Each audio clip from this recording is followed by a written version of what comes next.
I don't want to waste my oxygen on this, but I'm not doing it for anybody else but for all of you. Because as the leader of a network, it's my responsibility to make sure that all of you know where we are and what we stand for.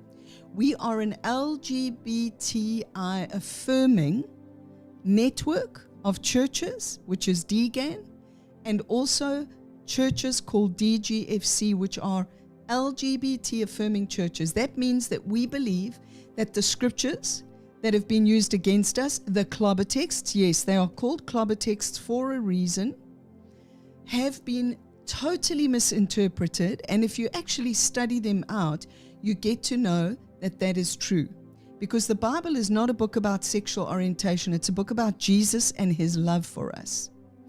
And when people come into places of confusion, whether they're a congregant or a minister, we've got to recognize, first of all, that as a minister, people follow us. And if people follow us, we have a responsibility to understand that what comes from our mouth is important.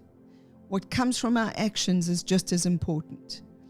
And so what has happened is there has been not only a spate in the heterosexual churches, but now we have seen in specifically one particular person who has always been LGBT, who has always been affirming, who is gay, who has now changed lanes and has gone on heterosexual podcasts, very, very sad, podcasts that they know will be extensively covered, because there's nothing that heterosexual or heteronormative churches love more than to see a homosexual that says they are converted from homosexuality to heterosexuality. Now we know that is nonsense. The only time I believe that happens is if you never were gay.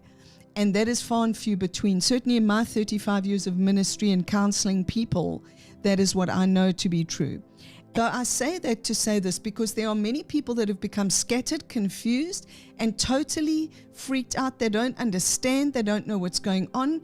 And it's left people in confusion, as if there is not already enough for us as affirming ministries to have to deal with, and have to help our community deal with the condemnation and deal with the rejection, the double whammy of rejection that comes with being LGBT. There are journeys that take years for some people to come to terms with who they really are.